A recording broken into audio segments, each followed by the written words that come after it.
এমন একটি গাছ যেটা সারা গায়ে অনেক বেশি কাটা হলেও না, অনেক মারাত্মক মারাত্মক কাটা হলেও না, এর ফল কিন্তু অনেক বেশি মিষ্টি হয়। কিন্তু একটা বাস্তব সত্যি কথা কি জানেন, কেউ কখনো উপলব্ধি করছেন কিনা আমি জানি না, কিন্তু একটা বাস্তব কথা হচ্ছে ধৈর্যের বিপরীতে আছে কি জানেন, হতাশা। আমরা যখন ধৈর্য ধরতে ধরতে একদম শেষ প্রান্তে চলে যাই, যখন আর ধৈর্য ধরার ক্ষমতা আমাদের মধ্যে থাকে না, তখন আমাদের না একটা জিনিস খুব বেশি আষ্টে পৃষ্ঠে ধরে, সেটা কি জানেন, হতাশা। এই হতাশা জিনিসটা আমাদের এত বেশি আষ্টে পৃষ্ঠে ধরে না, আমরা ওই যে ধৈর্য একটা গাছ আছে, ওর কাটা আছে এবং এর ফল যে মিষ্টি হয় সেটা না আমরা একেবারেই বুঝতে পারি না। এই হতাশাটা আমাদের এত বেশি আষ্টে পৃষ্ঠে ধরে রাখে এবং জড়িয়ে রাখে, আমরা ধৈর্য জিনিসটা কি সেটাও ভুলে যাই। একজন মানুষের জীবনে চলার পথে যে কত রকম কাজ থাকে সেটা বলার বাইরে। প্রত্যেকটা মানুষ জীবনে সফল হতে চায় না, হতে চায়, অবশ্যই হতে চায়।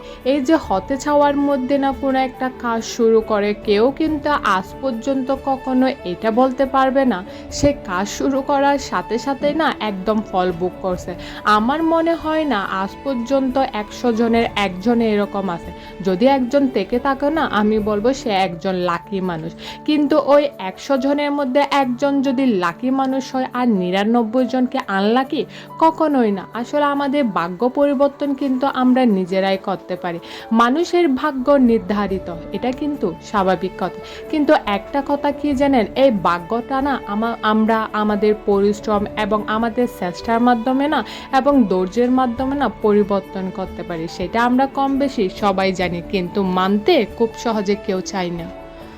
যখন কোনো একটা কাজ শুরু করে, আমাদের প্রত্যেকটা মানুষের জীবনে না অর্থনৈতিক ফাইন্যান্সিয়াল থাকা অনেক বেশি জরুরি। একটা মানুষ সুখে থাকার জন্য অর্থ অনেক বেশি গুরুত্বপূর্ণ।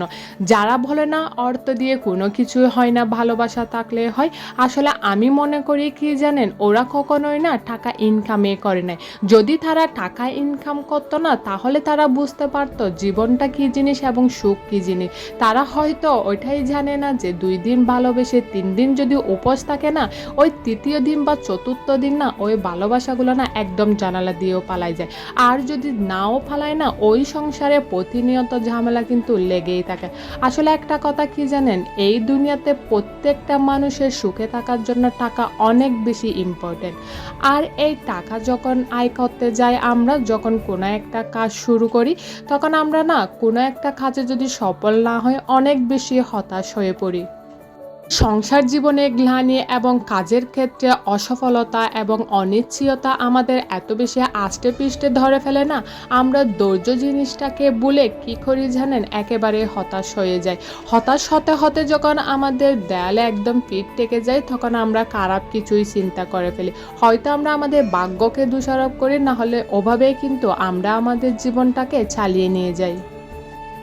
বাল্ব আবিষ্কারক টমাসের নাম শুনেছেন তো নিশ্চয়ই, কিন্তু তার সফলতার পেছনে যে ব্যর্থতা সেটা কি আপনারা বা আমরা সবাই কি জানি? এই যে সেই 99 বার চেষ্টা করার পর 100 বারে গিয়ে বাল্ব আবিষ্কার করার জন্য যে সফলতাটা অর্জন করেছে, এই 99 বার যে এই সফল হয় নাই বা ব্যর্থ হয়েছে, এখানে কি কোনো ধৈর্য ছিল না? তাকে যখন সাংবাদিকরা জিজ্ঞেস করলো না, আপনি যে 99 বার সফল হয়েছেন, আপনি কি বিরক্ত হন নাই, আপনি কি ধৈর্য হারা হন নাই, উনি খুব সুন্দরভাবে একটা উত্তর দিয়েছিলেন কি জানেন, এই যে 99 বার আমি অসফল হয়েছি না, আমি ব্যর্থ হয়েছি না, এই 99 বার আমি শিখেছি কিভাবে কাজটা হয় নাই, 99টা উপায় পেয়েছি কিভাবে নতুনভাবে কাজটা শুরু করার। আসলে না এখানে অনেক বেশি ধৈর্যর পরীক্ষা ছিল। উনি যদি ওই 99 বার যদি ধৈর্য না ধরে প্রথমবারে যদি হেরে যেতেন না, তাহলে আজকে তিনি বাল্ব আবিষ্কারক টমাস হতেন না। কি এই আশ্চর্য বিষয়টা আপনারা ভেবে দেখেছেন, যে ব্যক্তি 99 বার একটা জিনিস নিয়ে চেষ্টা করতে করতে 100 বারে গিয়ে সফল হতে পারে, তাহলে আমি বা আপনি কেন পারবো না? যেখানে উৎসাহ থাকে, ভালোবাসা থাকে, শ্রম থাকে, পরিশ্রম থাকে এবং ধৈর্য থাকে, সেখানে কেন আমি বা আপনি পারবো না? আসলে একটা কথা কি জানেন, কোনো কাজেই কিন্তু সফল নয়। এই যে আমরা বড় বড় ব্যক্তি যারা দেখতেছি না, তারা কিন্তু আজকে একদিনে বা এক রাতেই কিন্তু কখনোই সফল হয় নাই। এর পেছনে না হাজার বছরের বা বছরের পর বছরের ধৈর্য এবং পরিশ্রম আছে।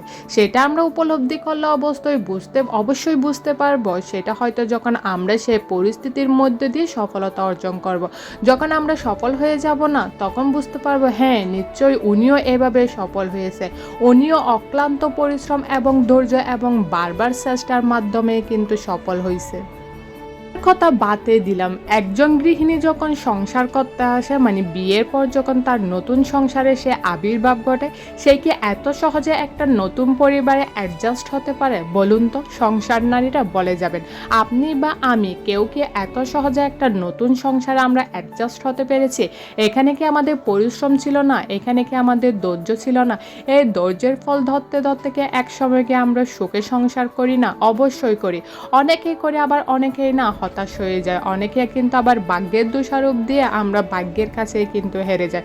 আসলে না প্রত্যেকটা জিনিস, সংসার জীবন হোক, কাজ হোক, চাকরি হোক, প্রত্যেকটা জিনিসেই না ধৈর্য ধরাটা অনেক বেশি ইম্পর্ট্যান্ট। আপনি যদি কোনো একটা কাজ করতে গিয়ে সফল না হন, তাহলে যদি আপনি ব্যর্থতার মুখোশ পরে যদি আপনি সমাজে ঘুরে বেড়ান না, আপনি এটা কখনোই চিন্তা করবেন না যে কেউ আপনাকে বাহবা দিবে বা তালি দিবে। বিশ্বাস করেন, ওই যে আপনি চেষ্টা করছেন, এটা কিন্তু একেবারে কারো চোখে পড়বে না। কারণ আমাদের সমাজটা না এরকম। আপনি যদি সফল হতেন, তাহলে আপনার পেছনে দাঁড়িয়ে নিশ্চয়ই হাততালি দিত। কিন্তু আপনি যে ব্যর্থ হয়েছেন, এখন কিন্তু আপনাকে সান্ত্বনা দেওয়ার জন্য আপনি বিন্দু পরিমাণ কাউকে পাবেন না। একটা কথা কি জানেন, সংসার জীবন হোক, সেটা মেয়েদের জীবন হোক বা পুরুষদের চাকরি জীবন হোক বা কোনো একটা ব্যবসায়িক জীবন হোক, কেউ কখনো একদিনে কিন্তু সফলতা অর্জন করতে পারে না। আপনি বা আমি যে কোনো কাজই শুরু করতে যাই না কেন, মাথার মধ্যে এটা গেঁথে নিতে হবে যে এখানে কিন্তু ব্যর্থতা থাকবে। ব্যর্থতার রাস্তা ধরে কিন্তু আমরা সফলতার পাহাড়ে উঠতে পারি। আসলে ব্যর্থতা জিনিসটা যদি আমরা ওখান থেকে কিছু একটা শিখে যদি নতুনভাবে কোনো কিছু করি না, তখনই কিন্তু সফলতা পাবো।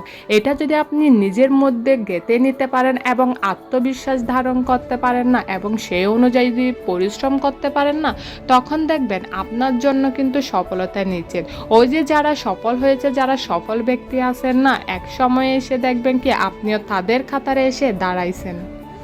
একটা কথা সব সময় মাথায় রাখবেন, একটা কাজ শুরু করে ওখানে আপনি সফলতা পাচ্ছেন না বলে যদি আরেকটা কাজ শুরু করেন না, আমি বলবো ওখানেই কিন্তু আপনার জন্য ব্যর্থতা অপেক্ষা করছে। কারণ আপনি কয়বার চেষ্টা করছেন, নিজেকে কয়বার প্রতিষ্ঠিত করার জন্য নিজের মনোভাবকে আপনি প্রাধান্য দিয়েছেন? কখনোই দেন নাই। আপনি এই যে হেরে যাওয়াটাকে বেশি প্রাধান্য দিয়েছেন। এই হেরে যাওয়া থেকে যদি আপনি শেখার জন্য নতুন কিছু শিখতেন না, তাহলে বিশ্বাস করেন এই হেরে যাওয়াটা আপনার জন্য না একদম সফলতার মুকুট বয়ে আনতো। সত্যি আপনি এই হেরে যাওয়াকে যদি বারবার আপনার মধ্যে আষ্টে পৃষ্ঠে ধরে রাখেন না, তাহলে একটা বিষয় সব সময় মাথায় রাখবেন, সেটা কি জানেন? হতাশা। এই ধৈর্য ধরতে ধরতে যদি আপনি যদি এক সময় ক্লান্ত হয়ে দেয়ালে পিঠ থেকে দেন এবং কোনো কিছু আবার চেষ্টা না করেন, তাহলে আমি বলবো আপনি হতাশা ছাড়া আর কোনো কিছুই পাবেন না। তো আজকে এই পর্যন্ত, সবাই অনেক বেশি ভালো থাকবেন। আসসালামু আলাইকুম।